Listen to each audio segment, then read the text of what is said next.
Hola, soy Martín Bermúdez, esto es Una botella en el mar.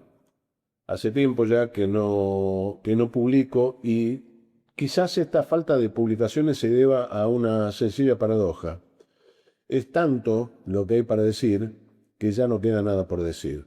Porque la realidad nos está llevando por delante, porque cuando uno comunica intenta hacer algo más que describir, intenta invitar el pensamiento, buscar una manera de razonar junto con la gente, aún estando en disidencia, aún cuando la gente piense distinto, por lo menos obligar a que entre todos revisemos esto que nos está pasando, que parece un accidente de historia. Dicho esto, una de las cuestiones que generalmente me convoca es la aviación comercial, particularmente en la Argentina. Tiene que ver con mi historia laboral, profesional, y tiene que ver con una cuestión de interés también, de genuino interés por las cosas de la República. Fundamentalmente porque soy un convencido que el transporte es una herramienta no solamente de integración, sino que es una herramienta estratégica. Dicho esto, quienes me siguen aquí por este canal y quienes me han leído en algún periódico ocasionalmente, sabrán que yo defiendo fervientemente el tema de que la aviación tiene que estar rígidamente controlada por el Estado y tener un parámetro fijo en el medio que sea el que marque la cancha, que es, desde mi punto de vista, Aerolíneas Argentinas como tal. Lo cierto es que ya desde la época del gobierno de Macri empezó a haber una marcada depreciación en la aviación comercial, producida por una idea loca que tuvieron, pónganle comillas al loco, por supuesto, ¿no? Que tuvieron Macri y Guillermo Dietrich. ¿Se acuerdan de Guillermo Dietrich, un muchacho que hablaba de la revolución de los aviones constantemente? Bueno, la revolución de los aviones no solamente fue un fiasco, sino que hizo que se depreciara la calidad del transporte aéreo en Argentina de una manera dramática. Y cuando uno habla de calidad en materia de transporte aéreo, no está hablando de qué rica que estaba la comida que te sirvieron en el avión o si los tapizados son buenos. Y ni siquiera te diría de la puntualidad. Uno habla de todo lo que hay detrás que no se ve, que tiene que ver justamente con la seguridad de la operación aérea. La depreciaron, me hicieron pelota, la tiraron debajo del tren, como se dice comúnmente. La prueba más evidente de que este experimento era una locura se llama Flybondi. Flybondi que está en la tapa de todos los diarios todos los días. Flybondi que vende pasajes y no vuela y después se toma su tiempo para devolver el dinero a los pasajeros. Y uno se pone a pensar, bueno, entonces están trabajando con la plata de los pasajeros. Es una pregunta genuina. Yo diría que la respuesta es sí. Dicho esto, hay cuestiones que atañen a lo que ha sido históricamente la seguridad operacional de la aviación argentina, que siempre tuvo muy buenos niveles, a pesar de que había limitaciones presupuestarias, a pesar de que quizás los aviones no eran los más modernos, siempre se mantuvo, se la tomó muy en serio. Fundamentalmente porque había justamente un parámetro a seguir que era Aerolíneas Argentinas y la excelencia del trabajo de Aerolíneas Argentinas en temas de mantenimiento, en temas de pilotaje, en temas de tripulantes de cabina, en temas de atención y puntualidad, cosa que de alguna forma ponía la vara alta para cualquiera que quisiera entrar a competir en el mercado. Esto ya lo hemos hablado un montón de veces y uno pretende no aburrir, pero quiero ir puntualmente a una advertencia más, ya que coleccionamos advertencias, porque después ocurren cosas, como su momento fue aquel famoso accidente del APA, y la gente dice, uy, pero ¿cómo? Y sí, pero te la avisando, flaco. La aviación es un lugar muy complejo, no se puede improvisar, no se puede tomar nada a la ligera, nada, nada de nada. Dicho esto, hay un embate constante de las empresas a nivel global, pero particularmente en la Argentina, para ir contra los convenios colectivos de trabajo. Lo que pasa es que los convenios colectivos de trabajo de la aviación, esto sucede también en otras industrias, pero particularmente de la aviación, están principal, medularmente ligados a cuestiones de fatiga, de descansos y de tiempos máximos de trabajo. No es lo mismo acostarte tarde porque miraste un partido y a la mañana ir medio dormido a la oficina. Bueno, no es lo mismo eso que estar mal dormido porque estás agotado de tanto trabajar y estar a cargo de un avión a 10, 11, 12 kilómetros de altura. Queda claro que no es lo mismo, ¿no es así? Bueno, lo que se está pretendiendo hacer ahora, amparado en este paraguas impulsado por Federico Sturzenegger, tipo el que hay que tener siempre presente porque después cuando ocurran un montón de cosas espantosas en Argentina, no hay que olvidarse que él ha sido el artífice y el impulsor de muchas de las causas de las desgracias que ocurren y van a ocurrir. Dicho esto, esta reforma laboral que se pretende impulsar va contra los convenios colectivos de trabajo. Los denuncia, intenta anularlos y de hecho ahora empezaron a citar a los diferentes representantes de los trabajadores a la Secretaría de Trabajo para hablar del tema de los convenios. Yo soy partidario de tomar con muchísima cautela la cuestión de los convenios colectivos de trabajo, sobre todo porque en cualquier actividad, en cualquiera, desde los panaderos hasta los fabricantes de satélites, hay cosas muy específicas que si uno no está metido dentro justamente de esa actividad, son difíciles de entender. En la aviación esto crece exponencialmente.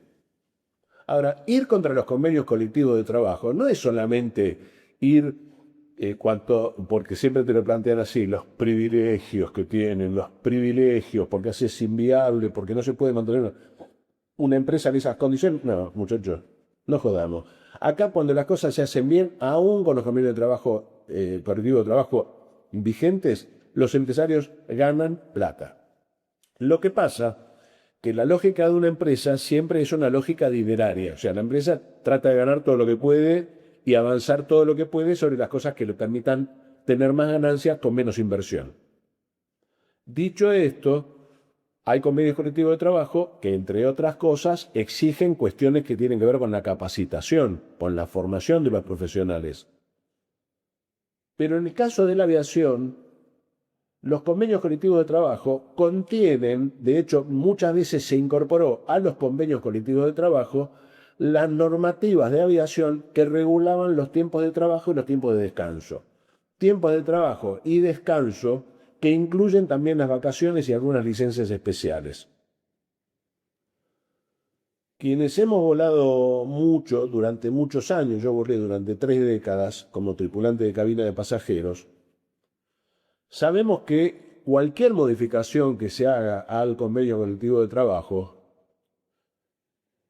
si es para menos, o sea, si va en desmedro de las condiciones conseguidas con mucha lucha por los trabajadores, en definitiva, lo que consigue es que los trabajadores estén más agotados. Y fíjate vos qué paradójico, porque parte de las funciones que yo cumplí en la compañía en la que adquirí mi experiencia, que es Aerolíneas Argentinas, han tenido que ver con analizar las métricas de qué pasaba cuando había modificaciones en la actividad.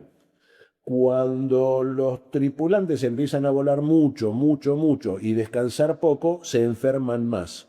Entonces llega un momento donde vos te planteas decir, ¿qué sentido tiene que yo a este tipo lo haga trabajar más y descansar menos si llega un momento que no le da más el lomo, se revienta, no da más, queda agotado, se enferma, se enferma, se enferma sistemáticamente?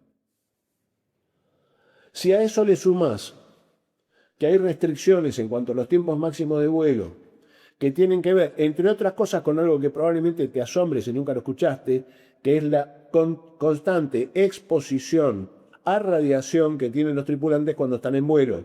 En alturas de crucero, los aviones son constantemente atravesados por lo que se conoce como rayos cósmicos. Atraviesan el avión, atraviesan todo como una radiografía, para ponerlo de una forma sencilla.